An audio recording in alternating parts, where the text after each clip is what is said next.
It was a little bit high, 1-0. Something funny I saw about the Thomasons the other day was in yesterday's game. After the game, the players sort of worked together and they put the field back together because if you look at the batter's box right now, it's not all right. That's a fair ball down the left field line just to the right of third base. Polson is going to switch places with Polshin, so 2 leadoff doubles has the Riptide back to within just 2. They now trail only 4-2, so nice piece of hitting by both the Oles, Polson and Polshin. And now Cooper Yule is going to have to do the Ole name justice, as he'll have a chance to put this game within 1 or even his first home run of the year would tie it up.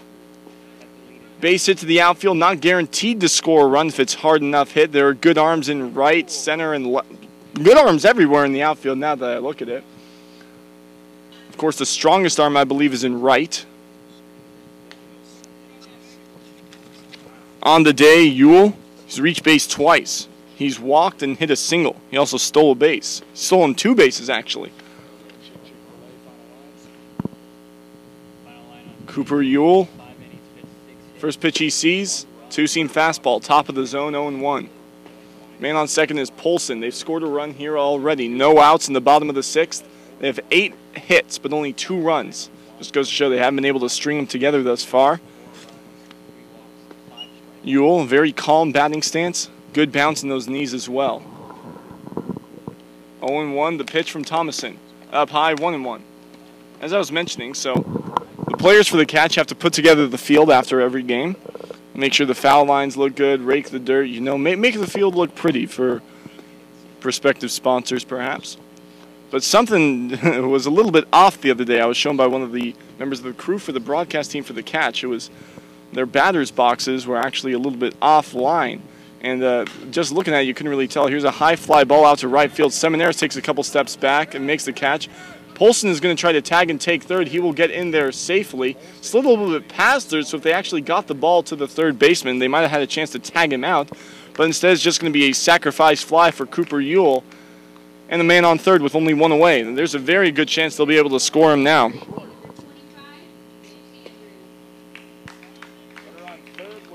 So Mitch Andrews, the man from Lamar University, is going to step up to the plate now.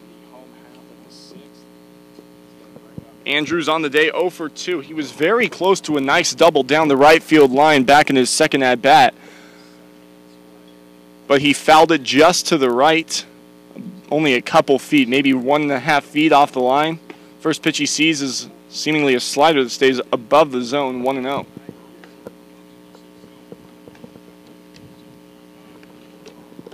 Andrews looking to put that runner home. He's already got 1 RBI when he drove in Polshin, but instead it's going to hit him in the back. And you just look at Andrews there. I've talked about how tough he is. That hit him right on the bum, one of the most sensitive spots, and he just shook it off. He wasn't even sure if it hit him, I imagine. He'll head on down to first, and we'll have 31 with only 1 away. Andrews does have a stolen base on the year. Not necessarily somebody who is willing to risk it right now. If they were going to try any 31 tomfoolery shenanigans, some stolen base stuff going on, Logan Polson is standing at third. He doesn't have the greatest speed, so if they try to steal Andrews, the throw goes down to second, and Polson tries to take home. They could be able to tag out Andrews and still get Polson out back at the plate. However, when you see Polson going down the line at third and you're standing in his way, would you ever want to be there? Maybe not, so maybe just out of strict fear, they'll get out of the way and they'll be able to score a run. But it's going to be the 8th spot, Paul Gomez. Why don't we just get a base hit? Wouldn't that be awesome? That'd be the best way to get it done. Gomez, 0 for 2, but he's reached base twice. Once on the error by Ortiz, who was still in the game back in his first at-bat. Also a fielder's choice in his second time up. First pitch he sees is a ball, 1-0.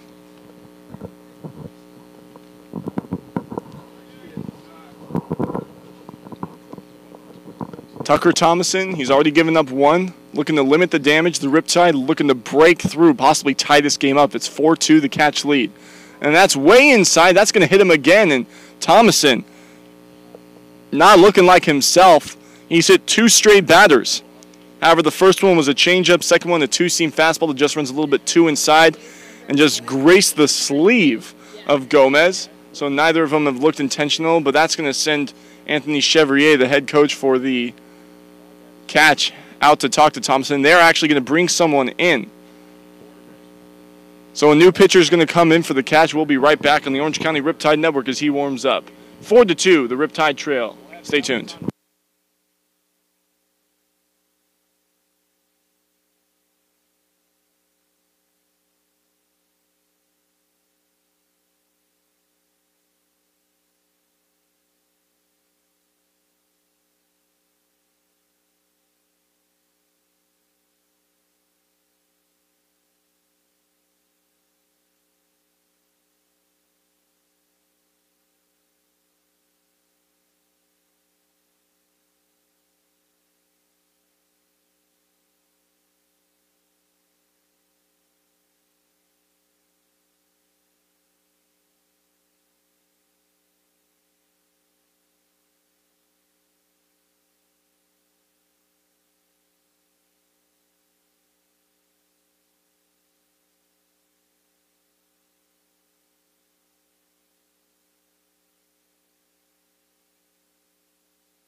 So Matthew Wade is all warmed up. He's the new pitcher in for the Catch. He's got the bases loaded. He inherits 3 runners, Logan Polson, Mitch Andrews, and Paul Gomez. And he faces Jackson Williams. First pitch Williams sees. He grounds it down the third base line. Booman will toss on the third. He'll step on third and make the throw to first. A nice dig out by the first baseman Fisher. And that's a double play to end the inning. Oh, no. So the Riptide threaten heavily. Have a chance to tie this game back up, but rather it just ends in a 5-3. Nice job by the third baseman, Mitch Booman. Roll it to the top of the 7th. Riptide still trail 2-4. Oh, no. Hopefully they can get that back.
New pitcher in for the Riptide, it's Josh Carpenter. So from number 30, we go to number 29. Hunter Biggie is out after just 1 inning, a very strong inning, where he went 3 up, 3 down with the help of a double play.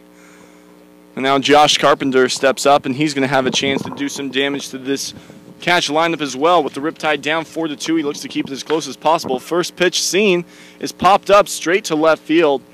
He doesn't even have to move an inch. Greenfield takes maybe 1 step to his left and makes the catch. 1 gone. So Fisher is retired. That's going to bring up Soria. Excuse me, it's actually going to be Nate Pacoda. Soria was the man who just flew out to left, and that's good to get him out. He actually reached both his previous times at the plate and came around to score in his second at-bat when he hit a single.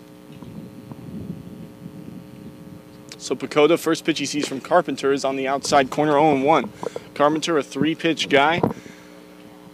He actually overheard me talking about him one time. He's got a lot of movement, and I thought he actually had 6 pitches. So he informed me that he actually is only a 3-pitch guy. That goes to show how good those 3 pitches are. Here's a swing and a ground ball back up the middle, out of the reach of the diamond. Gomez, who gets a little bit frustrated with himself, thought he should have had that. Just went over his glove and kicked off the heel, I should say. So that's going to put a man on with 1 gone for the top of the lineup.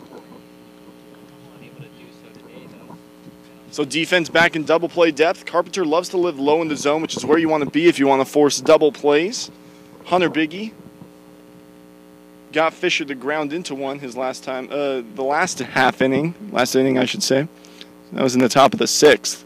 We're in the top of the 7th now. 4 runs on 5 hits for the Catch, 2 runs on 8 hits for the Riptide. Riptide have also left a couple more on base. Graham Robbins, it's 1-0 right now. Carpenter deals. And there he goes. The throw down is not in time, gets into center field. They're going to try for third. The throw goes to the third baseman, gets through him. It does not. Nice stop by Polson to stop it from getting there and allowing Pacoda to think about taking home. But Pacoda, very aggressive base running. He's got good speed, got the stolen base, and it didn't look like there was going to be enough time for him to take third. Fletcher has a good arm out there. But now there's a man on third with only 1 away, and the count is 2-0.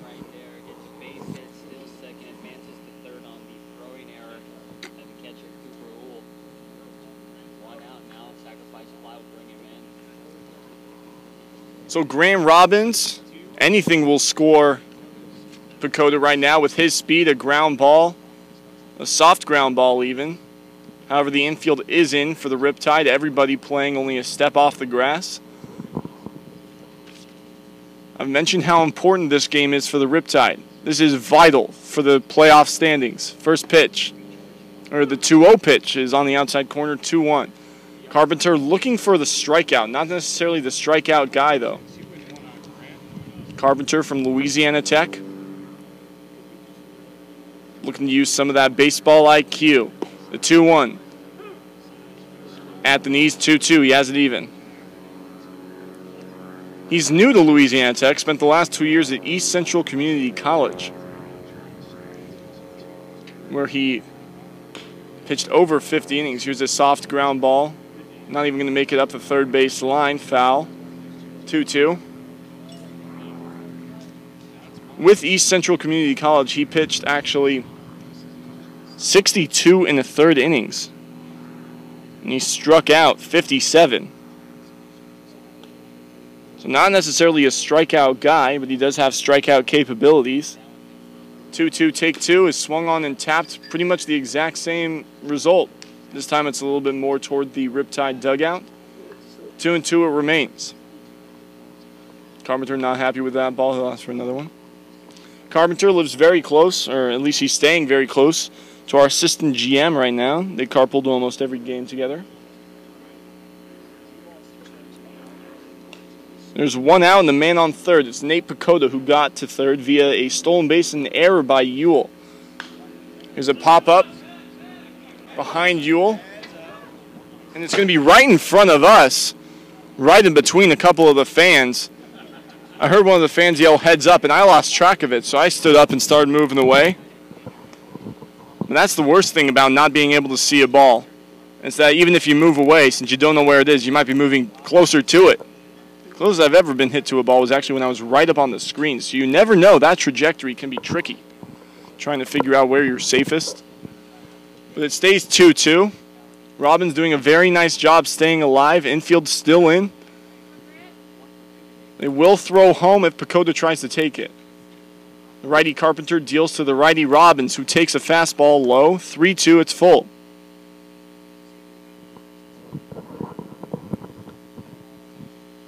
Carpenter not one to usually walk people. at East Central CC. He actually only walked 14 people over his 62 innings. He's a ground ball right back up the middle. That's going to score one. Went off the mound and into center field. So a single will score Nate Pacoda, and that's going to make it a 5-2 lead for the Catch. And that double play hit by Jackson Williams looming large now. They get that run right back, and all of a sudden it's back to a 3-run deficit that the Riptide face.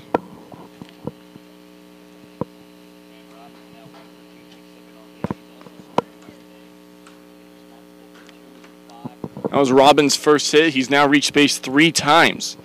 That was the first time he reached base via the hit. The other 2 times were via walk.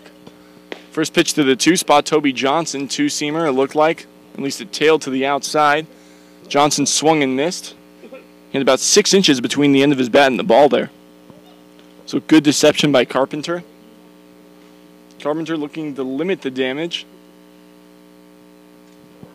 And the 0-1.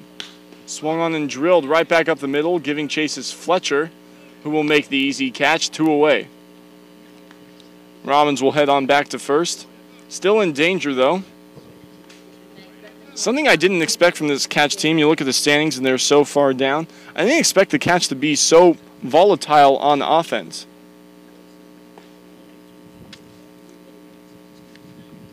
In the first game of the series, of course, scoring 8 runs. They've been able to really make good contact. First pitch to Whitcomb, who hit a home run his last time up, a 3-run shot. And that seems to be the difference in this game right now.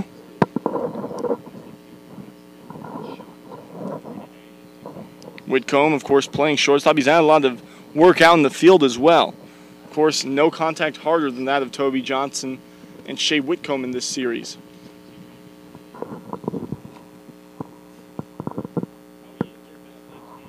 But it's all about when a team gets hot. That's the great thing about baseball. Anyone can beat anyone at any point. Clayton Kershaw can go down to Sean Manaea. Max Scherzer can go down to Kenta Maeda. Anything can happen.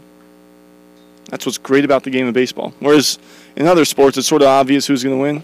Who didn't know that it was going to end up Warriors-Cavaliers in the NBA playoffs?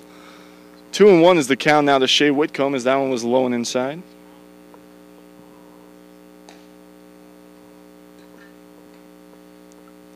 That was the 6th hit of the ball game for the Catch. 5 runs on 6 hits. They've been able to string them together nicely. The 2-1 looked like a slider that broke to the inside corner, 2-2.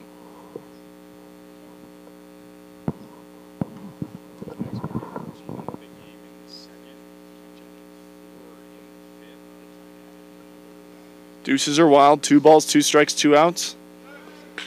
Here's a hard line drive out towards center. Fletcher gives chase. He read that immediately. He started taking steps as soon as it left the bat and got there with plenty of time to make the catch for out number 3. So Robbins was stealing, but it doesn't matter. 3 outs.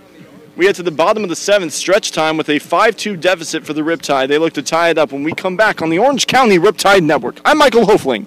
Stay tuned.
So Tate Shaw will lead things off here in the bottom of the 7th.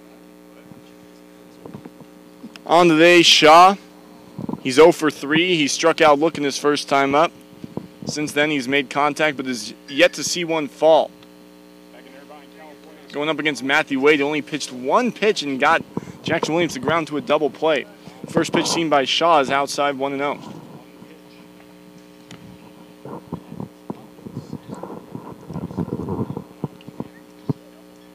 Shaw swings at the second pitch he sees, fouls it off into the mask of the home plate umpire, and he's a little dizzy. It's always one of the toughest things for a catcher or an umpire or even a hitter. I've seen some stuff happen. I've seen a hitter actually foul a ball off straight into his face, and that was a tough sight to see. He went down, had to be taken out of the game. But, of course, as an umpire or as a catcher, you're always dealing with that risk. He looks to be all right, dusts off home plate, and he's back to normal. The catcher, Soria, going out and talking to Wade. Wade, a Southeast Missouri Red Hawk. That's where he goes to college. Pitched in the first game of the series. Comes into today with a 2.32 ERA in his 7 games appeared for the Catch. He's 1-0 and actually has a save as well. He's allowed 10 hits and 3 walks and also has 13 strikeouts. So he's a good strikeout guy. However, the Riptide, not a team that tends to strike out very much. They've only struck out 3 times through the first 3 times through the lineup. That was once by Polshin, once by Andrews, and once by the man at the plate, Shaw. The 1-1 is down low, 2-1. That was a nice job by Soria, the catcher, taking advantage of the home plate umpire being a little dizzy, going out and talking to his man on the mound. Soft ground ball to the right side, just foul. Shaw a little bit lucky there. Catch a little bit unhappy with that call right there. Seems like it went over the first base bag, but he's saying just to the right of it. So Shaw a little bit lucky, and they'll take all the luck they can get right now. We need it. They're down by 3. The count is 2-2 to the leadoff man.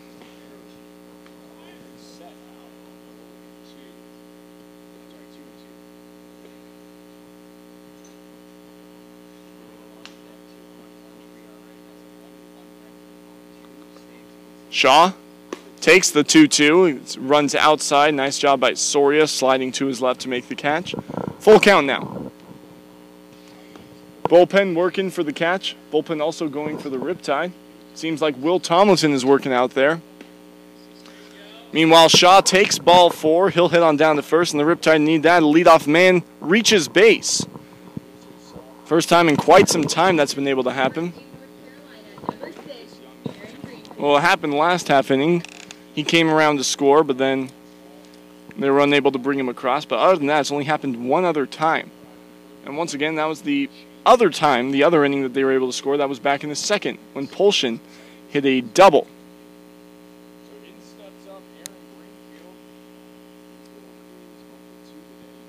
Greenfield, the man up now. He's 0 for 3. Grounded out to short twice, and he got on via an error by Omar Ortiz, who was still in the game at that point, since been replaced by Mitch Booman. 1-0 to Greenfield. Greenfield very patient. That one was a fastball down low. 2-0. Seems like Greenfield knows before it even leaves the pitcher's hand whether it's going to be in the zone. Doesn't even seem like he's thinking about it. He knows already. Can he see the future? The 2-0. Drilled into left field, a base hit for Greenfield, his first of the contest. That's going to put 2 on with nobody out for the 3-spot, Dominic Fletcher. And he's the guy you want up in this situation.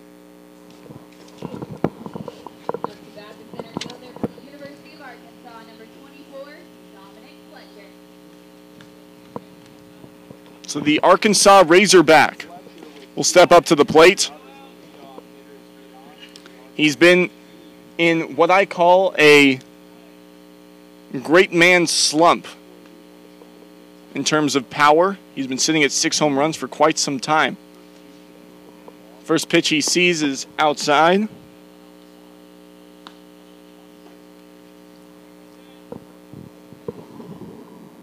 Wade having a little bit of difficulty finding the zone.